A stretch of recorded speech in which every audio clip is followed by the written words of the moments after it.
यस्तो हालतमा 2 वर्ष त्योभन्दा पछि अब यो महासङ्घबाट हामीले थाहा भएर अनि अब अहिले 28 महिना भयो सर, हामी घरिघरि बाटोमा आएर सुत्छौँ, बाटोमै बसिया छौँ, बाटोमै भिज्छौँ, रुच्छौँ, जाडो पनि हुन्छ, कहिले जिउको लुगा पानी परेर जिउमै सुक्छ। अब यस्तो हालतमा हामी हिँडिराखेका छौँ। आफूले कमाएको पैसा राज्यले लुटिदियो। अब न्याय दे भन्दा उल्टै पिड्छ लखेड्छ। गोली तेर्स्याउँछ हामीलाई रत्न पार्कमा, डङ डङ लट्ठी नि खाइयो, बुट पनि खाइयो। तो यो आज 5 वर्ष जति बितिसक्यो, मेरो यो निवेदनमै छ, यसको ब्याज सहित एक दिन चुक्ता गर्नुपर्छ। सडकमा गएर नाङ्गिँदाखेरि महिला पुरुष सबै नाङ्गिएका छन् सर, रित्तो थाल ठटाएका छन् सर। यो राज्यले नखाएको थियो भनेदेखि यो सञ्चालकहरूलाई किन कारबाही गर्दैन? हाँस्ने कि रुनी? अब यो दुःखको कुरा यही हो हाम्रो। तपाईहरु अर्धनग्न भएर जुलुस निकाल्नु भयौँ सर। यो राज्यलाई तपाईहरुको अर्धनग्नताले लाज शरम केही पनि भएन। सरकारै नाङ्गिएर छ। फेरि पनि यो पैसा उठेन भने चाहिँ गर्ने के? यो पैसा उठेन भने सर अब सरकारले चाहिँ नि हामीलाई अब त्यही माइती घर मण्डलमा आएर गोली नै हानिदिनु पर्छ। प्रधानमन्त्री केपी शर्मा ओलीलाई के भन्नुहुन्छ?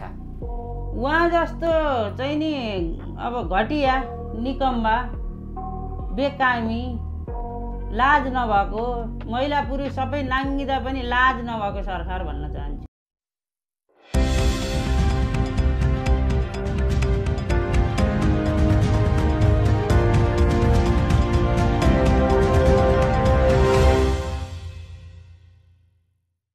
दर्शक नमस्कार, म ठाकुर बेलबासी। पसिना हाम्रो रजाई तिम्रो आवाज सहकारी पीडितको कार्यक्रममा हार्दिक स्वागत छ। हामीले केही समयदेखि सहकारी पीडितहरूलाई आमन्त्रण गरेका छौँ र उहाँहरूका प्रति यो मुलुकको राज्य, यो मुलुकको सरकार, मुलुकका राजनीतिक दलहरू कति निष्ठुर बनिराखेका छन् र कति उदासीन बनिराखेका छन् भन्ने दृष्टान्तलाई मुखर बनाउने काम गरिराखेका छौँ। सहकारीलाई राज्यले निकै महत्त्व दियो र गाउँ गाउँ सहकारी खोल्न दियो, सर्वसाधारण नागरिकलाई बचत गर्न सिकायो र सर्वसाधारण नागरिकले सरकारको निर्देशनलाई सिरोपर गरिकन आफूले कमाएको 2 पैसा सहकारीमा लगेर राखे। त्यही सहकारीमा राखिएको पैसा आज गुमेको छ। त्यो पैसा गुमेको मात्रै छैन, त्यही पैसा उठाउनका लागि सहकारीमा बचत गरेकाहरूले ठुलो शास्ति खेप्नु परेको छ। आफ्नो रगत पसिनाबाट आर्जित पैसा सहकारीले खाइदिएपछि पैसा उठाउनका लागि पीडितहरू आन्दोलनमा छन्। निकै टाढा टाढाबाट सहकारी सरोकार निकायमा धाउनु परिराखेको छ, तर सरकारलाई यी सबै कुराहरू रमिता जस्तो लागेको छ। सरकार पीडितका आँसुका प्रति नजरअन्दाज गर्दैछ। सहकारी पीडितहरू सडकमा आएको लामो समय बितिसक्दा पनि सरकारले देखेको नदेखेै गरेको छ। यसले के देखाउँछ भने मुलुकमा सरकार छैन। मुलुकको सरकार सर्वसाधारण अर्थात् भुइँ मान्छेका लागि होइन, नागरिकका लागि होइन, बिचौलियाका लागि अथवा व्यापार गरेर देश लुट्नेहरूका लागि सरकार हो भन्ने यस्तो स्थिति आएको छ। सहकारीका बचत पीडितहरू बढी महिलाहरू छन्। महिला त्यसमा पनि अत्यन्तै सामान्य काम गरेर कमाएको पैसा सहकारीमा हालेर डुबेका महिलाहरू छन्। महिलाका प्रति त यो सरकार अझ गुमनाम छ भने पनि हुन्छ। हामीले केही समयदेखि यस्तै महिला दिदीबहिनीका आवाजलाई सार्वजनिक गराइराखेका छौँ, जसले सामान्यभन्दा सामान्य काम गर्नुभयो, दुःख गर्नुभयो, रगत पसिना गरेर 2 पैसा कमाउनु भयो र सहकारीमा राख्नुभयो। त्यही पैसा उठाउनका लागि आज रुँदै हिँड्नु परिराखेको छ। हामी आज त्यस्तै अर्को एउटा सहकारी महिला पीडितलाई लिएर उपस्थित भएका छौँ, यशोदा लुइटेल। यशोदा लुइटेलले मानापाथी बचत तथा ऋण सहकारी संस्थामा पैसा जम्मा गर्नुभयो। उहाँको झन्डै 9 लाख रुपियाँ यो सहकारीमा रहेको छ। सहकारीले पैसा दिँदैन अथवा दिन छोड्यो अथवा दिन सक्दैन अथवा सहकारीले मेरो पैसा खाँदैछ भन्ने जानकारी यशोदा लुइटेलले 2077 सालमै पत्तो पाउनु भएको थियो। सम्भवतः सहकारीले पैसा ठग्यो भनिकन सार्वजनिक रूपमा निवेदन दिने पहिलो महिला हुनुहुन्छ यशोदा लुइटेल। तर फेरि पनि आजसम्म उहाँले न आफ्नो बचत फिर्ता पाउनु भएको छ न त आन्दोलनबाट थकाइ मार्नुपर्ने अवस्था सिर्जना भएको छ। यशोदा लुइटेलसँग आज हामी कसरी ठग्यो मानापाथी बचत तथा ऋण सहकारी संस्थाले र राज्यले के गर्दैछ के भन्दैछ, यी र यस्तै प्रश्नमाथि केन्द्रित रहेर कुराकानी गर्छौँ।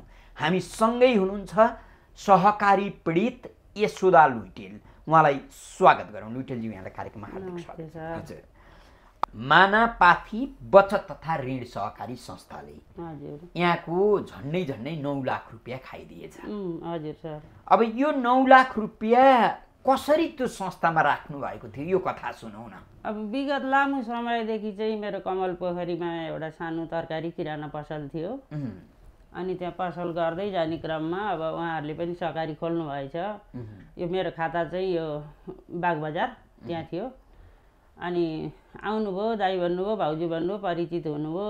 अनि तपाईँहरू यसो जति सक्नुहुन्छ राख्नुहोस्, तपाईँहरूलाई दुःख सुखमा काम लाग्छ भन्नुभयो। अनि यी मेरो रेकर्डमा सबै छ सरी। दिनको 100 रुपियाँ यस्तो गरेर मैले जम्मा गर्दै गर्दै गर्दै गएँ। अनि हरेक दिन अब 100 भए 200 कसरी बनाउन सक्छु, 200 भए 1000 कसरी बनाउन सक्छु, 1000 भए 10,000 कसरी बनाउन सक्छु, यो लाख पुग्यो भने त के न होला, यस्तो यस्तो सोच बढ्दै गयो।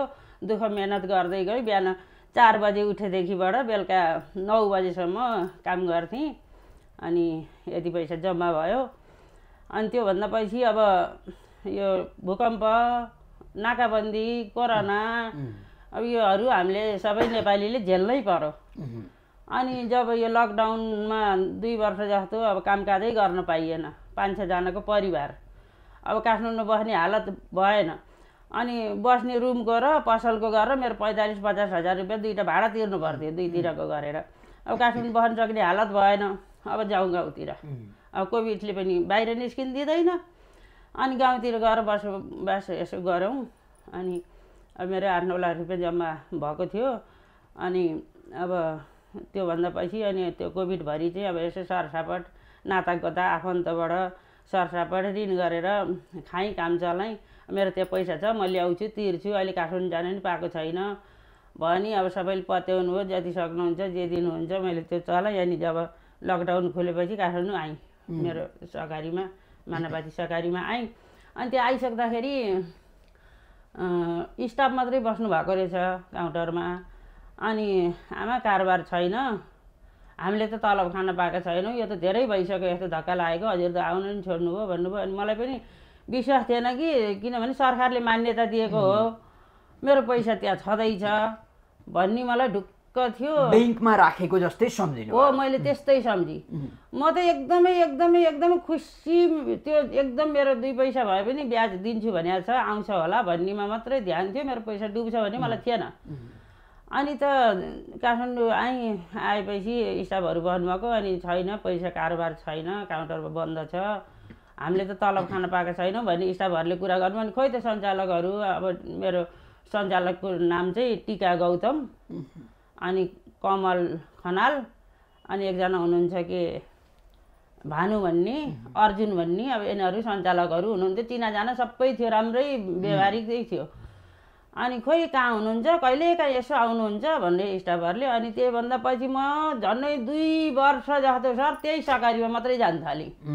अब घरमा त बस्न सक्ने मेरो हालतै भएन। कसरी बस्ने घरमा? आगो बलिरहेछ, पैसा छैन, तिर्नु ठाउँ कति छ।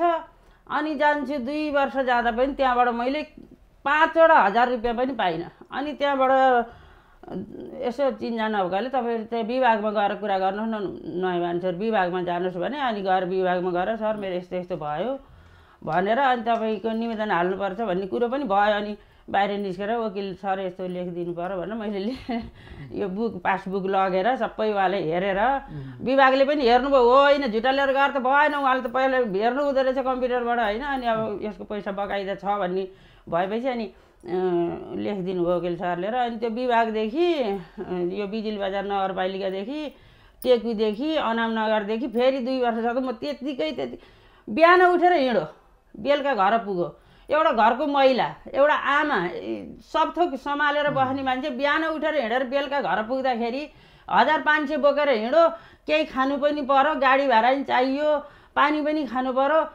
यस्तो हालतमा 2 वर्ष त्योभन्दा पछि अब यो महासङ्घबाट हामीले थाहा भएर अनि अब अहिले 28 महिना भयो सर हामी घरिघरि बाटोमा आएर सुत्छौँ बाटोमै बसिया छौँ बाटोमै भिज्छौँ रुच्छौँ जाडो पनि हुन्छ कहिले जिउको लुगा पानी पर जिउमै सुक्छ अब यस्तो हालतमा हामी हिँडिराखेका छौँ आफूले कमाएको पैसा राज्यले लुटिदियो अब न्याय दे भन्दा उल्टै पिड्चल रखेड्छ गोली तेर्स्याउँछ हामीलाई रत्न पार्कमा डङ लट्ठी नि खाइयो बुट पनि खाइयो अब यो पैसा उठ्छ जस्तो लाग्छ कि लाग्दैन यसको जवाब त एक दिन सरकारले यो हामीले पाएको दुःख हाम्रो पसिना हाम्रो मेहनत हामीले यो यस्तो यो आज 5 वर्ष जति बितिसक्यो मेरो यो निवेदनमै छ यसको ब्याज सहित एक दिन चुक्ता गर्नुपर्छ यो कि हामीलाई यो पासबुकमा होर्डिङ बोर्डमा लेखिदिएको भयो भने त ठुल्ठुलो अक्षरमा हामी भुइँ मान्छे हामी केही पनि एउटा सामान्य कख पढेकोहरूले बुझ्ने गरी सडकमा गएर नाङ्गिँदाखेरि महिला पुरुष सबै नाङ्गिएका छन् सर रित्तो थाल ठटाएका छन् सर के भनेदेखि यो पासबुकमा तिमीहरूले कहिले पनि पैसा पाउने छैनौ नाङ्गिनु पर्छ बुट लट्ठी खानुपर्छ भनेर लेखिदिया भएदेखि हामी त्यही बुझ्थ्यौँ होला होइन भनेदेखि गाउँमा सहकारी घरमा भकारी दुःख सुखको साथी भनेर किन लेखिदियो हरेक घरमा हरिया बोर्डहरू एउटा बिल्डिङमा 3 तलामासम्म सहकारीमा किन मान्यता दियो यसको हरेक कुराको जवाफ चाहिन्छ सर हामीलाई एक दिन नेपाली जनताले हरेक कुराको जवाफ माग्ने नै छन् मलाई विश्वास छ सर मैले विश्वास छैन 9 लाख रुपैयाँ सहकारीले खाइदिइसकेपछि अब 5 वर्षदेखि तपाईँ सडकमै हुनुहुन्छ सडकमै छु सर दौडिरहनु भएको छ तपाईलाई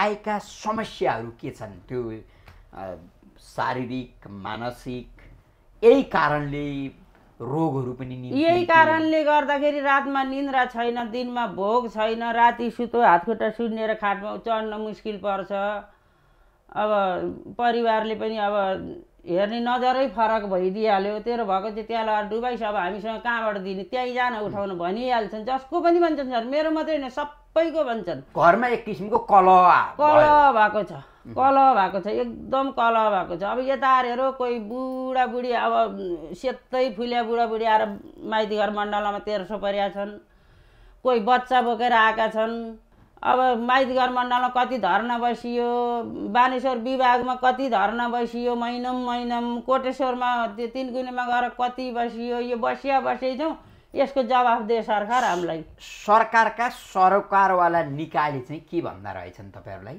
त्यहाँ पनि जानुहुन्छ नि उनीहरुको जवाफ के छ उनीहरुको जवाफ त अब त्यही हो जस्तो सहकारी विभागमा जाँदा विभागका कर्मचारीले भन्ने कि अब एकचोटी रञ्जिता सिंह भनिन्छ हैन सर हाम्रो मन्त्री हो उहाँले नै माइतीघर मण्डलमै आएर अब राज्यमा चाहिँ नि कोष खडा गरेर तपाईहरुको छिट्टो भन्दा छिट्टो यो सामा ब्याज चुक्ताउने छौं भनेर घोषणा गर्नु भएको थियो हामीलाई पनि ठुलो आशा थियो पोहोरको साल अब चाहिँ नि यो बजेट भाषणमा चाहिँ नि अब कति 6 अरब कि कति चाहिँ नि अब राज्य कोषमा जम्मा भइरहेछ भन्ने पनि हाम्रो सुन्नमा आएको थियो अब केही थोरै भयो नि पाइएला भन्ने आशा थियो 1 रुपैयाँ पैसा हामीले पाएका छैनौं सर यो बजेट भाषणमा छुटाइयो तपाईहरुको पैसा कसले खाइदियो होला खायो राज्यले खाइदियो दलहरुले खाइदिए सबै मिले सर सबै मिले किन भन्देखि यो राज्यले नखाएको थियो भन्देखि यो सञ्चालकहरुलाई किन कारबाही गर्दैन किनभने एउटा आफ्नो परिवार पाल्न नपाएर आफ्नो पेट पाल्न नपाएर थोरै पाकेट मारो भने त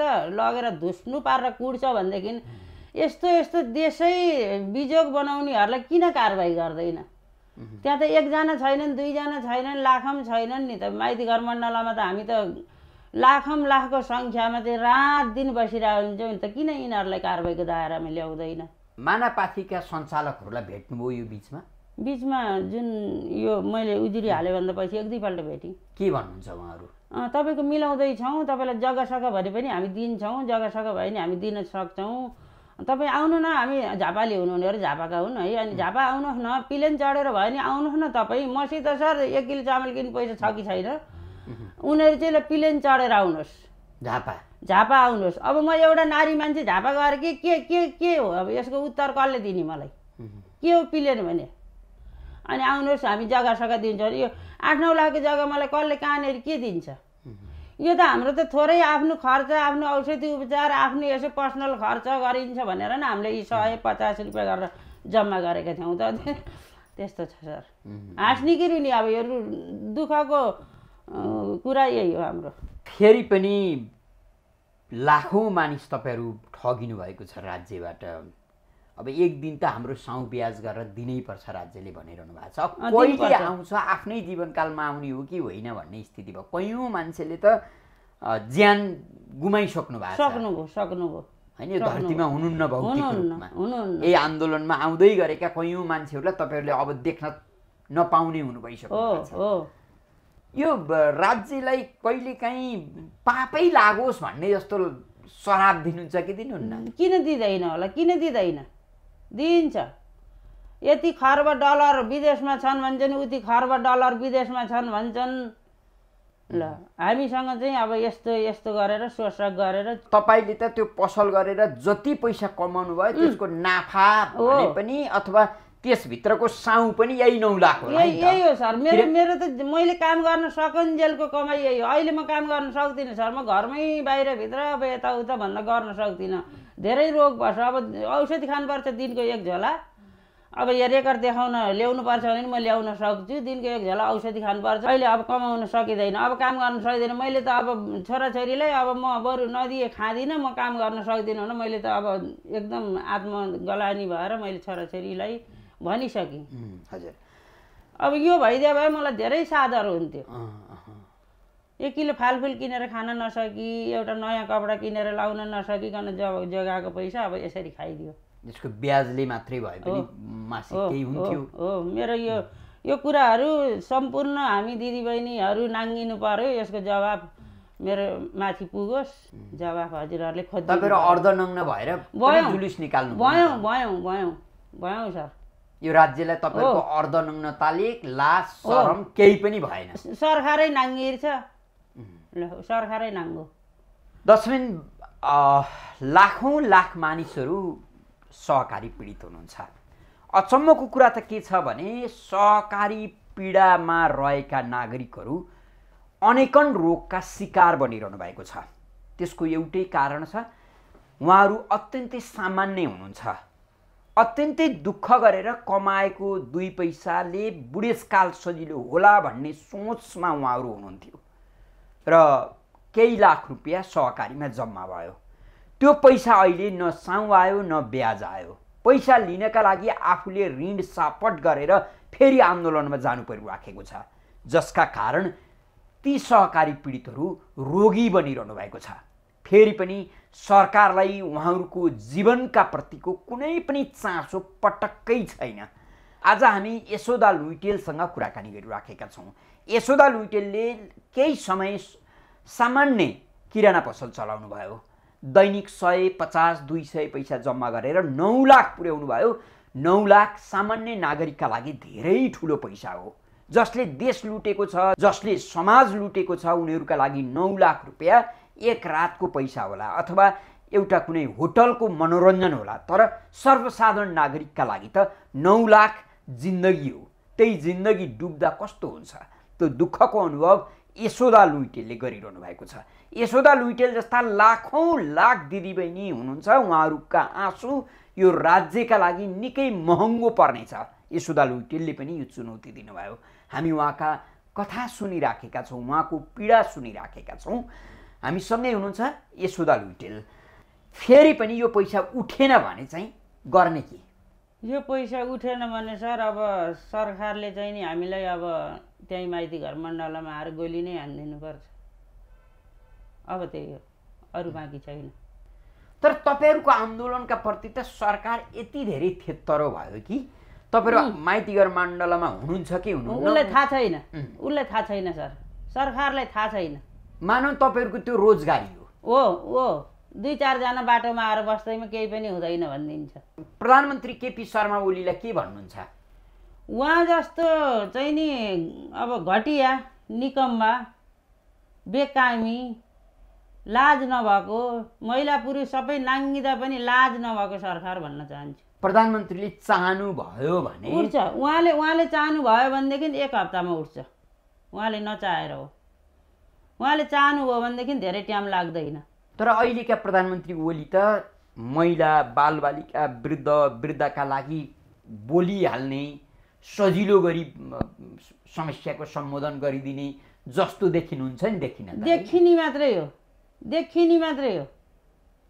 यो लामो आन्दोलन चलिरहँदा उहाँ प्रधानमन्त्री भइसकेपछिको समयमा तपाईँहरूको मुद्दाका बारे कहीँ कतै उहाँले मुख खोल्नु भएको छैन? छैन, छैन सर, छैन।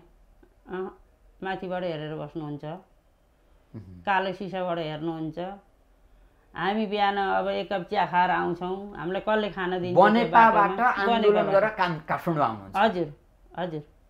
बाटो बनाउनु लागिरहेको छ, कति धुलो उड्छ, कति हिलो हुन्छ, कति दिन आउने, कति दिन जाने, कति बौला हुने। यसको हामीलाई सबै यो दुःख मेहनतको हामीलाई साउ ब्याज चाहिँ चाहिन्छ। यो नलि हामी छोड्दैनौँ, यो कुनै पनि हालतमा हामी छोड्दैनौँ। हामी जीवनभरि नै बस्नुपर्छ भने हामी त्यही माइतीघर मण्डलमा बसेर त खै त भने उनीहरूलाई त बस्छौँ। अब सरकारलाई राम्रो लागिरहेको होला, ऊ खुसी भएको होला।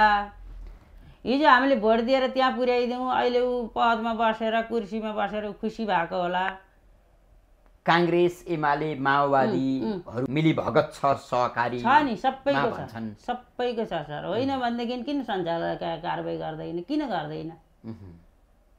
किन गर्दैन? मैले पनि कमल परी पसल हुँदाखेरि ऊ तिरेर चाहिँ नि कर तिरेर, कर राजस्व तिरेरै पसल गरेर बस्यौँ। हामी सानो एउटा किराना पसल चलाउनेलाई त सरकारको तिर्नुपर्छ भनेदेखि यत्रो यत्रो देशमाराहरूलाई किन कारबाही गर्दैन? र तपाईँहरूको यही बचतबाट पनि कर लिइराखेका हुन्छ सरकारले? जे गर्दा पनि सर 13% भ्याट त हामीले 1 किलो चामल किन्दा पनि तिरिराखेको हुन्छ। त खाइरहेछ त, खाइरहेछ त। भनेपछि मर्नु परोस् तर आन्दोलन नछोड्ने। म प्रायः कहिलेकाहीँ मात्रै आउँदिनँ होला सर। अहिले 5 वर्ष भयो यसको। मलाई साउ ब्याज चाहिँ अब यही सरकारले दिनुपर्छ। कति लागिरहेछ? एक दिन म 500 त मामुली लाग्छ सर। बनेपाबाट बिहान आउँदा र बेलुका जाँदा शारीरिक दुःख तनाव बेग्लै छ। बेग्लै छ। अब यो म त छोड्दिनँ। त्यसपछि तपाईले गर्नु यता आन्दोलनमा नआउने भने त अरू काम पनि गर्न सक्नुहुन्थ्यो, त्यो बेग्लै छ। मैले अघि भने नि एउटा आमा घरबाट निस्केर हिँडिसकेपछि अरू परिवार नाता नातिनी होलान्, अफिस जाने कुनै परिवार होलान्, केही होलान्, कसले सम्हाल्छ? कस्तो मेरो मात्रै होइन सर, यो आम नेपाली 70 लाखलाई दुःख छ सहकारीबाट भनिएको छ। यो सबैको घरमा त्यही छ। 70 लाख मानिस पीडित छन्। सबैलाई छ, मलाई मात्रै होइन सर। यो हरेक दिन जम्मा गर्नुभयो, चिया खाने पैसा, खाजा खाने पैसा छ त। जहाँ मेरो जहाँ गएर पनि म छोड्दिनँ सर। यहाँ हेरिस न, यस्तो यस्तो गरेर ल। अब यो अलिकति बढी भएको चाहिँ खुत्रुकेमा हाल्थेँ मैले। खुत्रुकेमा हालेर हुन्छ कि यसो काहीँ कतैबाट यसो केही अलिकति केही। हाम्रो चाहिँ उद्देश्य कस्तो भनेदेखि जोगाउने मात्रै हुन्छ कि 100 भए 1000 कहिले हुन्छ, 1000 भए लाखको पुग्यो भने त के नहुन्छ। यो मात्रै उद्देश्य, यही गरेर जम्मा गरियो। देशै लुटिया भए पो 1000 1 लाख भन्ने चिज सामान्य हुन्थ्यो। त्यो त यतिकै फ्याले पनि हुन्थ्यो। त्यो हामीलाई चाहिँदैन। रगत पसिना गरेको 1 रुपियाँबाट 2 रुपियाँ, 2 रुपियाँबाट 5 रुपियाँ बनाउँदा त बुर्क उफ्रिने स्थिति हुन्छ। एकदम खुसी मात्रै बढ्थ्यो, खुसी मात्रै बढ्थ्यो। हिजो जति खुसी बढ्यो अहिले त्यति नै निराश छौँ हामी। हामी त्यति नै निराश छौँ, त्यति नै दुःखी छौँ। त्यस्तै गाह्रो छ, त्यस्तै पीडा छ। यो पैसाका कारणले अब जे काम व्यवहार गर्नु पर्यो नि यही आउँछ आँखामा, पहिला यही आउँछ। तपाईँ त पहिलो निवेदनकर्ता पनि रहेछ। यही छ सर। मेरो 2077 साल 10 महिना 7 गतेको मितिमा मेरो फाइलै छ, सबै पासबुकको फाइलै छ। बानेश्वर विभागमा एउटा छ, बिजुली बजार नगरपालिका एउटा छ, टेकु पुलिस थानामा एउटा छ, अनामनगरमा एउटा छ। भनेको राज्यलाई तपाईले उहिले झकझकाउनु भए पनि रहेछ नि। यदि मुलुकको राज्य सचेत हुन्थ्यो भने त तपाईले त यति सही समयमा मुलुकका सहकारीले ठग्दैछन् भन्ने जानकारी दिनुभएको छ। दिएको छु मैले, हरेकलाई चाहिँ नि जानुहोस् है पुलिस थानामा जानुहोस् है तपाईँहरू भन्दाखेरि अब पुलिस थानामा जाँदाखेरि कतै चाहिँ नि तपाईँलाई कानुन थाहा छैन भन्ने भनाइ आयो, कुनैमा चाहिँ तपाईँले कानुन पढ्नु भएर चाहिँ पढ्न जानुहोस् भन्ने भनाइ आयो, वा कुर्सीमा बस्ने पुलिस थानामा चाहिँ त्यस्तो त्यस्तो भयो कुराहरू। त्यस्तो यो मानापाथीमा चाहिँ कतिको सङ्ख्याका बचतकर्ता ठगिएका छन्? उनीहरूले साधारण सभा गर्दाखेरि चाहिँ झन्नै 4-5 हजार जति साधारण सभामा हामी अब त्यहाँ यसो खानपिन पनि हुन्थ्यो, हाम्रो उपस्थिति पनि हुन्थ्यो। त्यति बेला चाहिँ 5-7 हजार 10 हजार यस्तो मान्छेहरू हामीले देख्थ्यौँ अन्नाजीमा। तर अब अहिले हामीसँग परिचित कोही पनि छैनन्। म आफ्नै तालमा हिँडेर आउँछु, कहाँ छ को छ, अब हाम्रो ब्यानर पनि छैन, टिम पनि छैन, के संयोजक भन्ने हुँदो रहेछ यसमा त्यो पनि छैन, म एक्लै नै छु मानापाथीका तर्फबाट। हजुर, अब दिदी एकजना हुनुहुन्छ, अब उहाँ धेरै बिरामी हुनुहुन्छ, उहाँ त एकदमै सिरियसै हुनुहुन्छ, समातेरै लिएर आएको, लु जाउन यस्तो कार्यक्रम छ केही हुन्छ कि भनेर पठाउनु लिएर आएको। यशोदा लुइटेलज्यू, यहाँलाई धेरै धेरै धन्यवाद दिन्छौँ। विशेष गरी तपाईँको आफ्नो पीडा, तपाईँका आफ्ना कथा, आफ्नो रगत पसिना लतपत्तीको पैसा सहकारीका नाममा ठगे र राज्यले ठगहरूलाई संरक्षण दिइराखेको छ। हामी एउटै कामना के गरौँ भने मुलुकमा कानुन छ, मुलुकमा विधि विधान छ भने यी ठगहरू उम्किने छैनन्। तपाईँको पसिना र रगतको कमाई खान उनीहरूले पाउने छैनन्। कथम कदाचित खाइहालेछन् भने पनि त्यो पाप उनीहरूको धुरीबाट होइन टुप्पीबाट कराउनेछ, यो पनि हामी कामना गर्छौँ। तपाईँलाई धेरै धेरै म लास्टमा एउटा भन्छु कि यो सहकारी सञ्चालकहरूलाई चाहिँ नि 3 पुस्ते सर्वस्व हरण गरेर कालकोठरीमा नजरबन्दमा लगेर राखेन छ सरकारले भनेदेखि 3 करोड नेपाली जनताको श्राप लाग्ने लाग्छ पक्कै। राज्यले मात्रै होइन, यो सहकारी सञ्चालन गरेर भएको पैसा दलहरूलाई खुवाउने र बाँकी पैसा जग्गामा हालेर आफू अरबपति बन्ने तपाईँ हामी जस्ता सर्वसाधारण नागरिकलाई सडकमा पुर्याउनेहरूलाई यदि भगवान छन् भने भगवानले कारवाही गर्लान्, छैनन् भने पनि समयले उनीहरूलाई तपाईँ हामीलाई अहिले जसरी रुवाएका छन् त्यसरी रुवाउँछ। त्यो कामना गर्छौँ। यहाँलाई धेरै धेरै धन्यवाद। दर्शकबिन, फेरि पनि भन्नुपर्छ, यो मुलुकको सरकार यति कमजोर छ, नागरिकका प्रति यति उदासीन छ भनी साध्य छैन। हामीले निरन्तर रूपमा यस्तै चेलीहरूको आँसु हेर्नु परिराखेको छ। मुलुकका प्रधानमन्त्री केपी शर्मा ओली नागरिकका प्रति यति भावुक देखिनुहुन्छ, तर मुलुकमा 50-60 लाख भन्दा बढी नागरिक सहकारीका नाममा ठगिएका छन् र ठगिने नागरिक यस्ता छन् सडकका छन्। ती सडकका डुबेका नागरिकलाई उतार्ने काममा भने प्रधानमन्त्री ओली पटक्कै चिन्तनशील हुनुहुन्न, जसका कारण उहाँले आफ्नो साख आफ्नो विश्वास पनि गुमाउँदै हुनुहुन्छ। आज हामीले मानापाती बचत तथा ऋण सहकारी संस्थाका तर्फबाट 9 लाख ठगिनु भएकी यशोदा लुइटेलसँग कुराकानी गऱ्यौँ। यो कुराकानी हेरेर साथ दिनुहुने तपाईँ दर्शकलाई धेरै धेरै धन्यवाद दिँदै बिदा हुन्छौँ। नमस्कार।